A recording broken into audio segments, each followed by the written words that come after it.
개혁자들은 오직 성경만으로 솔라 스크립투라를 외쳤습니다. 그런데 여러분, 성경이 구원에 대하여 말하는 책입니다. 여러분, 성경은 어떻게 하면 우리가 착하게 살 수 있을까, 그것을 가르치는 책이 아니고 구원에 이르는 길을 가르치는 책이 성경입니다. 그래서 바울이 디모데에게 내가 어려서부터 성경을 알았나니 성경은 능히 너로 하여금 구원에 이르는 지혜가 있게 하느니라 그랬습니다. 여러분, 성경이 구원을 말씀하고 있다.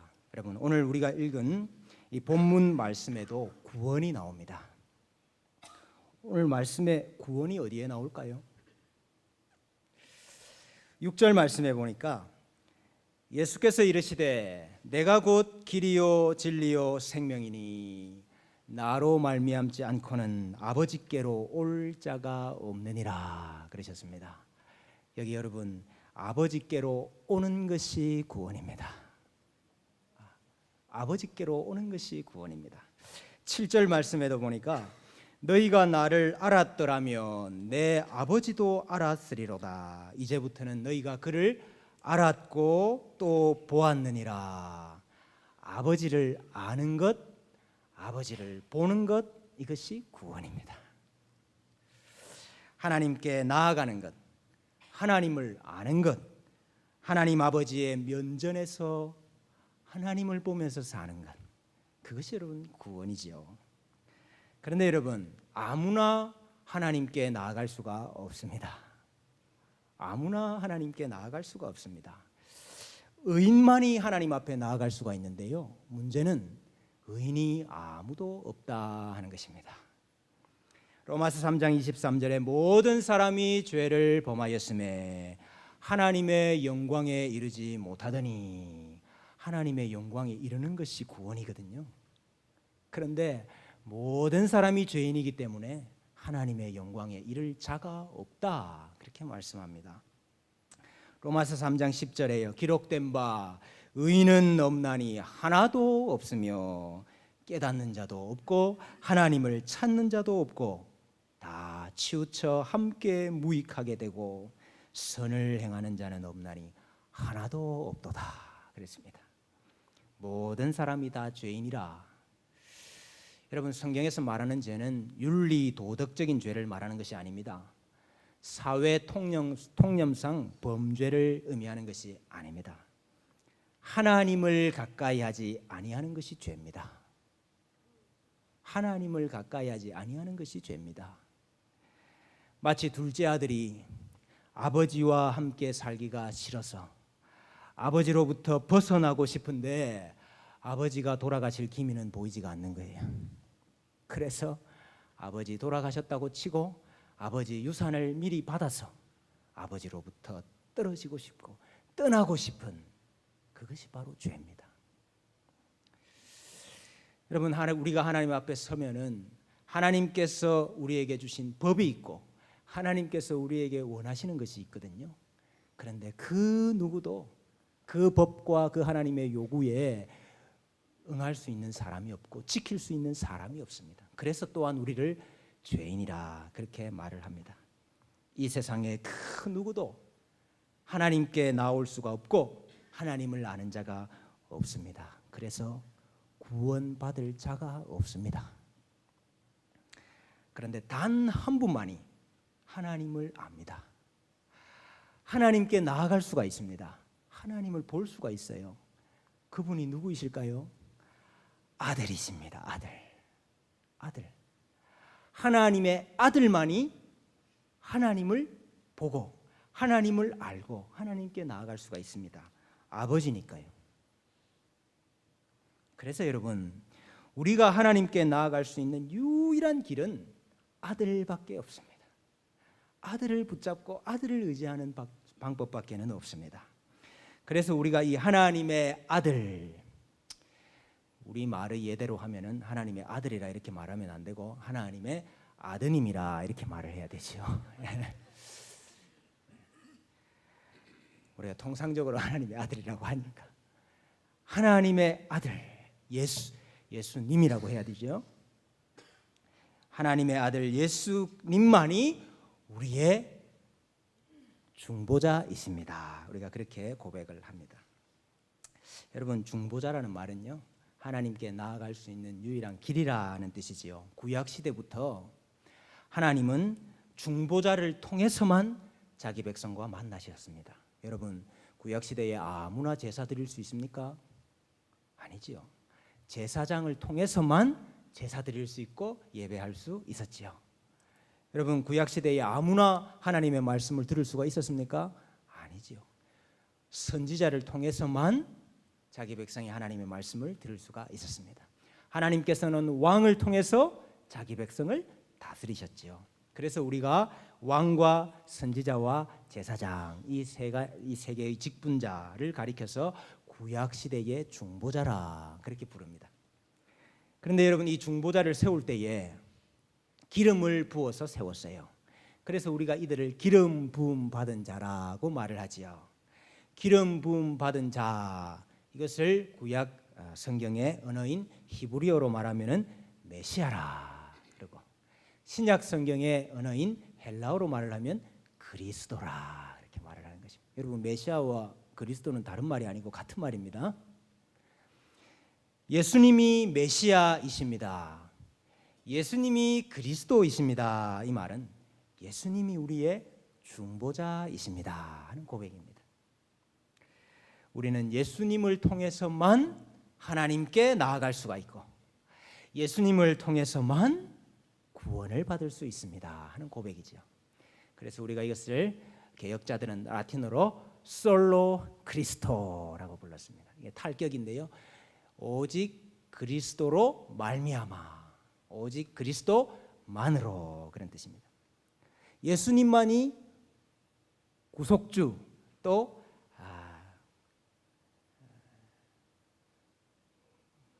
중보자이십니다. 그렇게 말할 때는 주격으로 말을 해야 되겠죠. 그러니까 솔루스 크리스투스, 그렇게 말하면 오직 그리스도만이 중보자이십니다, 구원자이십니다, 그런 고백이죠.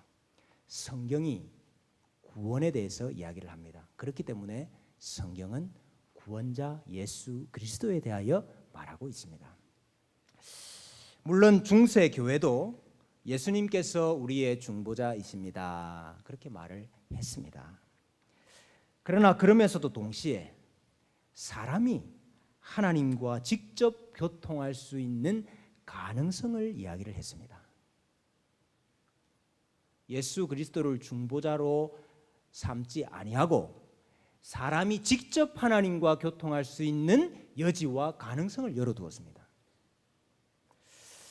그것을 우리가 중세교회의 도덕주의, 합리주의, 신비주의라고 말을 합니다. 이 세 가지의 기저에 있는 전제가 있습니다. 전제가 무엇인가 하니까 하나님과 우리 사이에는 본성적으로 공통점이 있다 이것입니다. 하나님과 인간 사이에는 본성적으로 공통점이 있다. 사람에게는 그래서 하나님의 본성, 하나님의 선한 성품, 그 본성이 사람에게 남아있다. 그렇기 때문에 네 속에 있는 그 선한 본성을 끄집어내어서 그것을 행하라. 우리가 흔히 이것을 양심이라 이렇게 말을 하기도 합니다. 내 선한 것에 하나님을 닮은 하나님의 그 무엇이 있다는 거죠. 그래서 그것을 끄집어내어서 그것을 행하라. 그것을 행하면 하나님이 가만히 있을 수가 없고 그 행함을 갚아주신다. 그 행함에 은혜를 주신다. 이렇게 말을 했습니다. 이것을 우리가 도덕주의라. 예수 그리스도라는 중보자 없이도 내 속에 있는 그 선한 무엇을 가지고 하나님과 교통할 수 있다라는 시도이죠. 하나님과 우리 사이에 본성적으로 공통점이 있기 때문에 하나님이 만드신 것, 그것을 알아보는 눈이 우리에게 있다. 하나님께서 자연 만물을 만드셨잖아요. 천지를 만드셨잖아요. 그 만드신 것을 알아보는 눈이 있다. 그래서 그 만드신 것을 가지고 하나님의 속성을 알고 하나님을 알 수 있다. 우리가 흔히 이것을 이성이라, 우리에게 남아있는 이성이 있기 때문에 그 이성을 가지고 자연을 보고 하나님을 알 수 있다. 예수 그리스도 없이도 이성으로 하나님을 알 수 있다라고 하는 이 주장, 이것을 가리켜서 우리가 합리주의라 그렇게 말합니다. 우리가 지난 주일에 살펴보았습니다마는 특별 계시를 아는 자만이, 성경을 아는 자만이 일반 계시를 알고 자연을 아는 것이지요. 또 우리 속에 하나님과 본성적으로 닮은 것이 있기 때문에 우리 내면 속 깊은 곳에 숨겨져 있는 그 하나님다움, 그 하나님의 그것을 끄집어내고 발견을 해야 되는. 근데 그것을 발견하는 방법은 이 세상의 것으로 안 되고 자연적인 것으로 안 되고 어떤 영적인 것으로, 초자연적인 방식으로 그것을 끄집어낼 수가 있다. 중세 교회는 그것을 관상이라 그랬습니다. 관상 기도라 그랬죠. 우리의 영적인 안테나를 고쳐 세우고 그 안테나의 주파수를 잘 맞추면은 하나님과 교통할 수 있다. 예수 그리스도라는 중보자 없이도 우리 내면의 영적인 것으로 하나님과 직접 교통할 수 있다. 이것이 중세교회의 신비주의입니다. 하나님과 우리 사이에 본성적인 공통점이 있기 때문에 그것으로 하나님과 직접 교통하려고 하는 가능성을 열어둔 것이 중세교회였습니다. 여러분, 이것은 마치 오늘 본문에서 빌립이 예수님께 요구한 것과 똑같은 것입니다. 빌립이 오늘 예수님께 어떤 것을 요구를 했습니까? 주여, 아버지를 우리에게 보여주옵소서. 그리하면 족하겠나이다. 내가 하나님을 직접 본다면, 우리도 그런 말 많이 하지 않습니까? 내가 하나님 직접 본다면 하나님 잘 믿을 수 있겠는데. 여러분, 하나님을 직접 보고 싶다는 것이지요. 사람이 하나님과 직접 교통하고자 하는 욕망이요 시도입니다. 여러분, 이것이 중세교회의 신학이었습니다. 그러나 예수님의 대답이 무엇입니까? 나를 본 자는 아버지를 보았거늘 어찌하여 아버지를 보이라 하느냐. 예수님의 대답은 하나님 아버지는 아들 예수 그리스도를 통하여만 볼 수 있는 분이다. 아들 예수 그리스도를 통하여만 알 수 있는 분이다. 이것을 가르치신 것입니다. 우리는 하나님과 직접 교통할 수가 없습니다. 우리는 하나님을 간접적으로만 알지요. 아들 예수 그리스도를 통하여만 하나님을 알 수가 있습니다. 직접 하나님께 나아가려고 하는 자들은 반드시 죽습니다. 그것이 여러분 구약시대의 성막을 통해서 우리에게 보여주신 것입니다. 하나님의 집이 성막인데요, 그 하나님이 거하시는 집에 아무나 들어갈 수 있습니까? 하나님의 백성이라 할지라도 여러분 성막에 아무나 들어갈 수 있습니까? 제사장만이 성막에 들어가고 성막에서 섬길 수가 있죠. 하나님의 보좌가 있는 지성소, 그 지성소에는 제사장들도 들어갈 수가 없습니다. 대제사장만이, 그것도 매일 들어갈 수 있습니까? 1년에 단 하루 대속죄일에만 지성소 앞에 들어가서 섬길 수가 있었습니다. 백성이 직접 하나님과 교통할 수가 없고 대제사장을 통해서만 하나님을 만날 수가 있죠. 히브리서 4장 14절에 그러므로 우리에게 큰 대제사장이 계시니 승천하시니 곧 하나님의 아들 예수시라. 예수님께서 우리의 대제사장이 되셨기 때문에 예수님을 통해서만 하나님께 나아갈 수가 있고 하나님을 뵐 수가 있고 하나님을 알 수가 있다. 다른 이로서는 구원을 받을 수 없나니, 구원이 뭡니까? 하나님 앞에 나아가는 겁니다. 다른 이로서는 구원을 받을 수 없나니 천하 사람 중에 구원을 받을 만한 다른 이름을 우리에게 주신 일이 없음이라. 이 말씀에 근거해서 개혁자들은 솔루스 크리스투스, 오직 예수 그리스도만이 중보자이십니다. 솔로 크리스토, 오직 예수님만으로 하나님께 나아갈 수 있고 구원을 받을 수 있습니다를 외친 것입니다. 하나님의 아들 예수님이 우리의 구원자이십니다. 둘째로, 하나님의 아들이 몇 분이십니까? 하나님의 아들이 여러 분 계십니까? 아니면 한 분이십니까? 우리가 오늘 예배를 시작하면서도 고백했듯이 그 외아들 우리 주 예수 그리스도를 믿습니다. 우리 그렇게 고백했습니다. 하나님의 아들이 한 분밖에 없습니다. 다시 말하면 중보자는 예수 그리스도 한 분밖에 없다 하는 말이죠. 디모데전서 2장 5절에도 하나님은 한 분이시요 또 하나님과 사람 사이의 중보도 한 분이시니 곧 사람이신 그리스도 예수라 그랬습니다.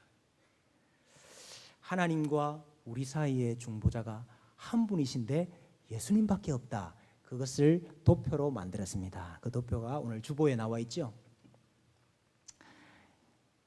그렇습니다. 하나님과 우리 사이의 중보자는 예수 그리스도밖에 없습니다. 그러나 여러분, 중세교회는 중보자가 예수 그리스도입니다. 이렇게 말은 했지만 그러나 그 중보자가 오직 한 분이 아니었습니다. 여러분, 하나님과 예수 그리스도 사이에도 중보자가 있습니다. 여러분, 하나님과 예수 그리스도 사이에 무슨 중보자가 있을까요? 제가 몇 해 전에 가톨릭 대학교에 가가지고 그 총장님으로부터 강의를 들었던 적이 있습니다.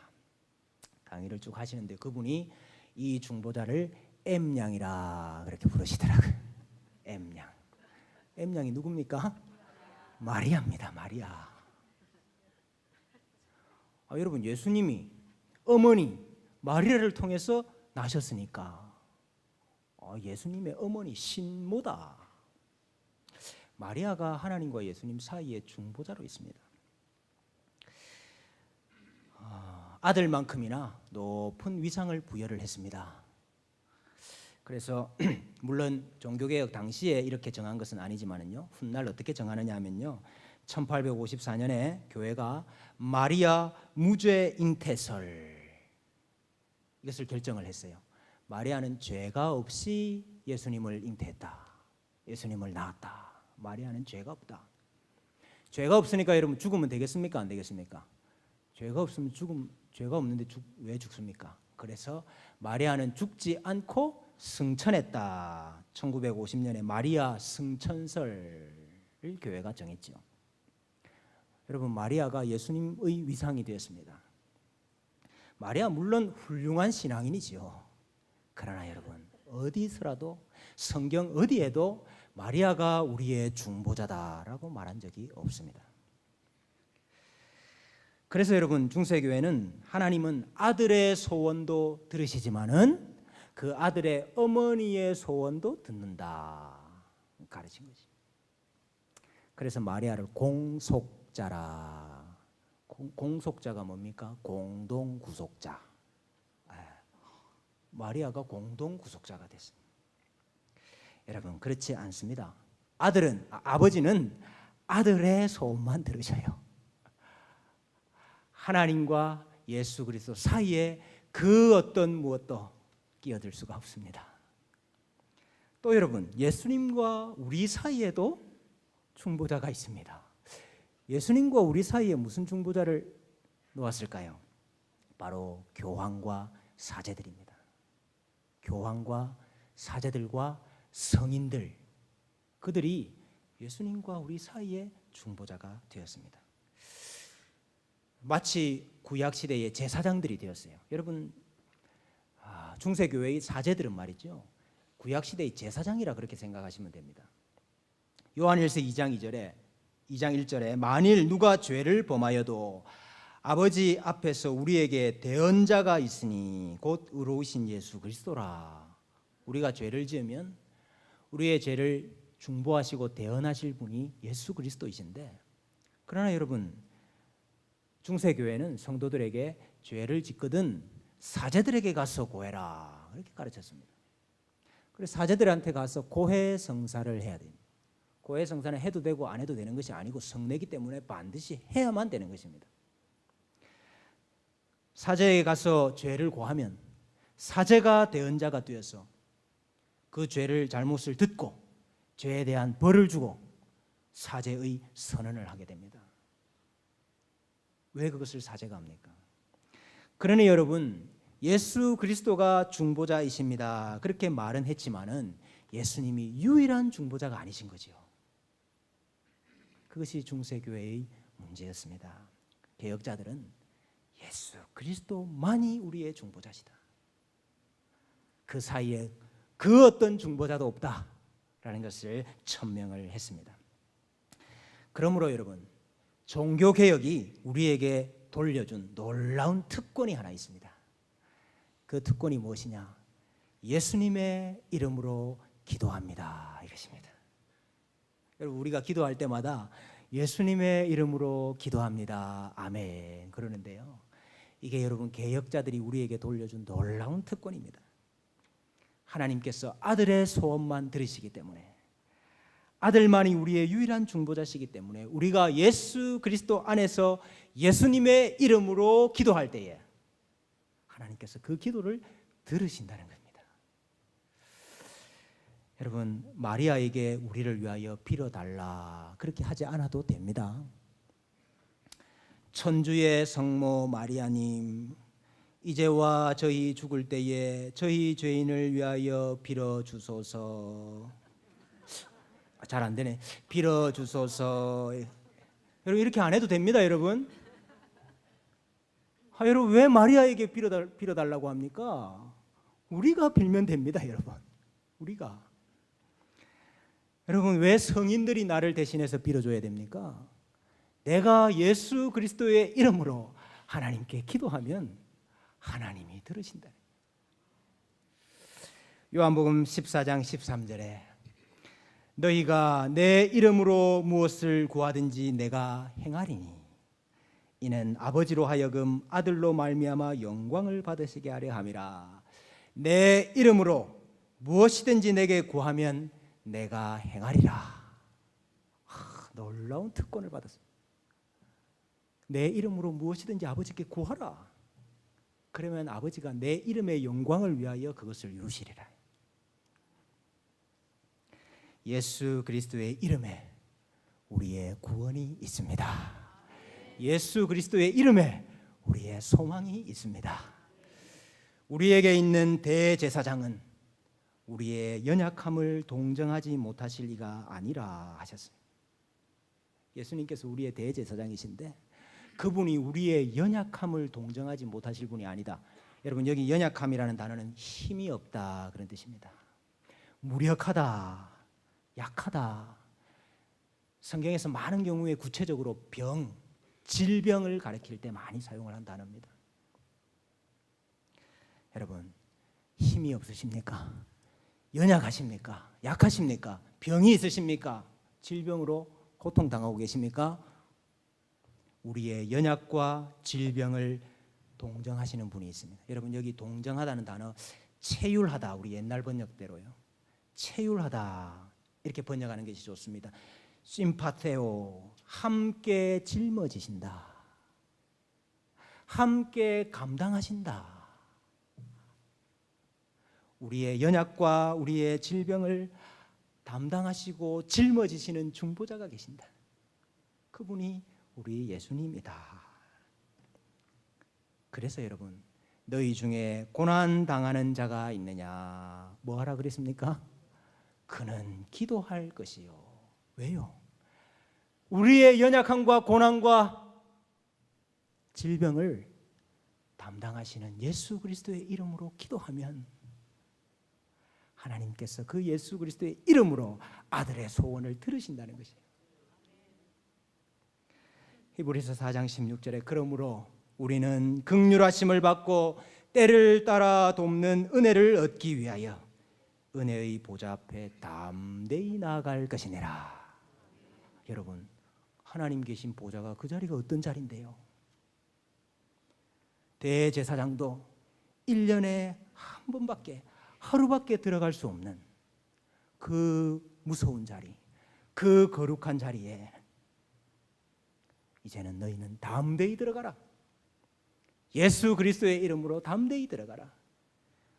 우리는 1년에 한 번이 아니고 매일마다, 때마다, 일마다, 시마다 긍휼하심을 받고 돕는 은혜를 받기 위하여 담대히 나아갈 수 있는 특권을 받게 된 것입니다.